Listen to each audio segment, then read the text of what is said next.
Vice പ്രസിഡൻറ്റിനെ വിളിച്ച് അങ്ങനെയൊക്കെ ഒരു സമയത്തൊന്നും വരത്തില്ല. കാരണം ഒന്നാമത് ഞങ്ങൾ പാവത്തങ്ങളാണ്. അതുകൊണ്ട് എന്ത് വന്നാലും നമ്മൾ അനുഭവിച്ചോണം. ഇതാ ഇവിടെ നടക്കുന്നത്.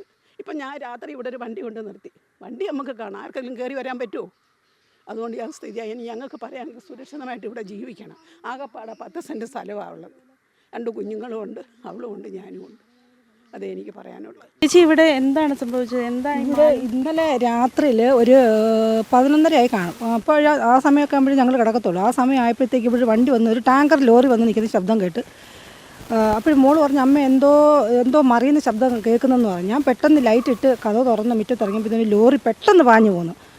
അപ്പോൾ പിന്നെ ഞാൻ എമർജൻസി ആയിട്ട് വന്ന് നോക്കിയപ്പോൾ ഇവിടുന്ന് ഇങ്ങനെ കനാലിലോട്ട് മറിയുക. കക്കൂസ് മാലിന്യമാണ്. ഈ 1 വർഷത്തിന് മുമ്പും ഇതുപോലെ ഇതേ സ്പോട്ടിൽ തന്നെ കൊണ്ടുവന്ന് മറിച്ചു. ഇപ്പോൾ അത് അറിയാവുന്നവർ തന്നെ. അറിയാവുന്നവരെന്ന് പറഞ്ഞാൽ ഇവിടെ ആൾ താമസം ഉണ്ടെന്നും ഈ വാഴയൊക്കെ നിൽക്കുന്ന കാണുമ്പോൾ അറിയാമല്ലോ ആൾ താമസം ഉള്ളതാണ്, റോഡ് സൈഡിൽ വീടുണ്ടെന്നും എല്ലാം അറിഞ്ഞുകൊണ്ട് തന്നെ ചെയ്യുന്നത്. അന്നും ഇതുപോലെ പഞ്ചായത്ത് മെമ്പർ ഇടപെട്ട് ലോറിയിൽ വെള്ളം അടിച്ചാണ് ഇത് കനാലിൽ നിന്ന് കഴുകി കളഞ്ഞത്. അപ്പോൾ ഇതൊരു വലിയ ബുദ്ധിമുട്ടായിട്ട് വന്നേക്കും. ഒന്നുകിൽ ഇവിടെ CC ക്യാമറ വേണം, അല്ലെന്നുണ്ടെങ്കിൽ അതിൻ്റേതായ രീതിയിൽ ഇത് എത്രയും പെട്ടെന്ന് കണ്ടുപിടിക്കണം. അതാണ് എൻ്റെ ആവശ്യം. കാരണം എൻ്റെ നല്ല എല്ലാവരുടെയും ഈ വേറെ എന്താണെങ്കിലും നമുക്ക് സഹിക്കാം. ഈ കക്കൂസ് മാലിന്യം എന്ന് പറയാണ്ട് എൻ്റെ വീടാണ്ടതാ തൊട്ടതാ കിണർ. ഈ കനാലിലെ ഊറ്റല്ല ആ കിണറിന് തൊട്ടാണ് ഇറങ്ങുന്നത്. അപ്പോൾ ഇതൊരു ഭയങ്കര സഹിക്കാൻ പറ്റാത്തൊരു പ്രശ്നമാണ്. ഈ പ്രദേശത്ത് ഇതിപ്പോൾ 2ാമത്തെ പ്രാവശ്യമാണ് ഇതുപോലൊരു ഈ വെറും വൃത്തികെട്ട പ്രവൃത്തി ചെയ്യുന്നത്. ഇത് ആരായിരുന്നാലും ശരി തന്നെ അവർ നിയമത്തിന് മുന്നിൽ കൊണ്ടുവരിക എന്നുള്ളതാണ് എൻ്റെ ഇപ്പോഴത്തെ ലക്ഷ്യം. അതിനുവേണ്ടി ഇനി ഏതറ്റം വരെ പോകാൻ ഞാൻ തയ്യാറുമാണ്. അതിനിപ്പം നമുക്ക് തെളിവായിട്ട് എടുക്കാൻ പറ്റുന്ന ഇവിടെ തന്നെ 1-2 CCTV ദൃശ്യങ്ങളുണ്ട്.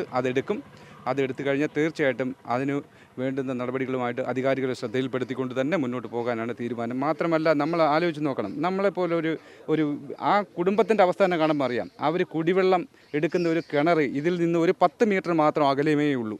വെറും 10 മീറ്റർ മാത്രം. ഇതിനകത്ത് വീഴുന്ന എന്തായാലും ഈ മാലിന്യത്തിൻ്റെ അവശിഷ്ടം എന്ന് പറയുന്നത് ആ വെള്ളത്തിലെത്തും എന്നുള്ള കാര്യത്തിൽ തർക്കമൊന്നുമില്ല. തീർച്ചയായിട്ടും നമ്മളിത് ഒരു കാരണവശാലും വിട്ടുകൊടുക്കാൻ തയ്യാറല്ല.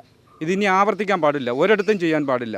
മാലിന്യം സംസ്കരിക്കുന്നതിനുള്ള ഗവൺമെൻറ്റിൻ്റെ നിലപാടോടുകൂടിയുള്ള നിയമത്തോടുകൂടിയുള്ള സാഹചര്യങ്ങൾ നമ്മുടെ സമൂഹത്തിൽ നിലനിൽക്കുമ്പോൾ ഇതിനെ പുല്ലുവിലക്കെടുക്കാതെ ഈ നടപടി ചെയ്യുന്നവരെ ആരായിരുന്നാലും തന്നെ അവർ രംഗത്ത് കൊണ്ടുവരിക തന്നെ ചെയ്യണമെന്നാണ് എനിക്ക് കൃത്യമായിട്ടും ആവശ്യമുണ്ടെന്ന് കൂടിയാണ് എനിക്ക് അവസരത്തിൽ പറയാനുള്ളത്.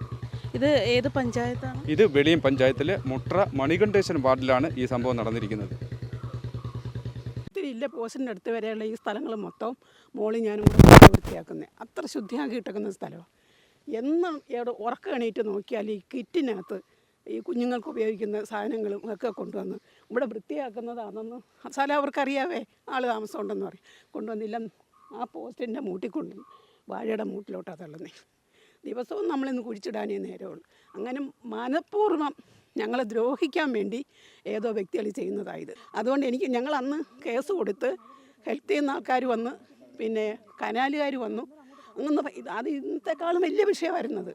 അന്ന് ഇതങ്ങ് കഴിഞ്ഞ് വീണ്ടും ഇതിങ്ങനെ ചെയ്തിരിക്കുക. അതുകൊണ്ട് ദയവ് എന്നിട്ടും ഒരു നടപടിയും എടുത്തില്ല. പോലീസുകാർ ഒരു 4-5 മാസം കഴിഞ്ഞപ്പോൾ എന്നെ വിളിച്ചു. അവിടെ ചെന്ന് കാര്യങ്ങളൊക്കെ ചോദിച്ചു. തീർന്ന് ഇനി അങ്ങനെയൊന്നും ഉണ്ടാവത്തില്ല. ഹെൽത്തിൽ നിന്ന് വന്നിട്ട് അവരൊത്തിരി ഓയിൽ ഇത് കുറച്ച് ഡെറ്റോളോ അങ്ങനെയുള്ള ഏതൊക്കെ സാധനം കൊണ്ടൊന്ന് ഒഴിച്ച് കനാലിൽ ഒഴിച്ചാൽ അവർ പോയെന്നല്ല. അതും വിളിച്ച് കുഴഞ്ഞതിന് ശേഷം എൻ്റെ മോളൊരെണ്ണം ബെഡാറ്റ് താമസമുണ്ട്. അവൾ പാർട്ടിയുടെ ഒരു പ്രധാനപ്പെട്ട ആളാണ്. അവൾ അവിടെ നിന്ന് അവിടെ കനാലുകാരുടെ KLP വിളിച്ച് അത് മുഖേന ഇവിടെ വന്നു. എന്നിട്ട് ഇവിടുന്ന് ഒരു മനുഷ്യർ വന്നില്ല. വൈസ് പ്രസിഡൻറ്റിനെ വിളിച്ച് അങ്ങനെയൊക്കെ ഒരു സമയത്തൊന്നും വരത്തില്ല. കാരണം ഒന്നാമത് ഞങ്ങൾ പാവത്തങ്ങളാണ്. അതുകൊണ്ട് എന്ത് വന്നാലും നമ്മൾ അനുഭവിച്ചോണം. ഇതാ ഇവിടെ നടക്കുന്നത്. ഇപ്പം ഞാൻ രാത്രി ഇവിടെ ഒരു വണ്ടി കൊണ്ട് നിർത്തി. വണ്ടി നമുക്ക് കാണാം, ആർക്കെങ്കിലും കയറി വരാൻ പറ്റുമോ? അതുകൊണ്ട് ഞാൻ സ്ഥിതിയായി ഇനി ഞങ്ങൾക്ക് പറയാൻ സുരക്ഷിതമായിട്ട് ഇവിടെ ജീവിക്കണം. ആകെപ്പാടെ 10 സെൻറ്റ് സ്ഥലമാണ് ഉള്ളത്. 2 കുഞ്ഞുങ്ങളും ഉണ്ട്, അവളും ഉണ്ട്, ഞാനും ഉണ്ട്.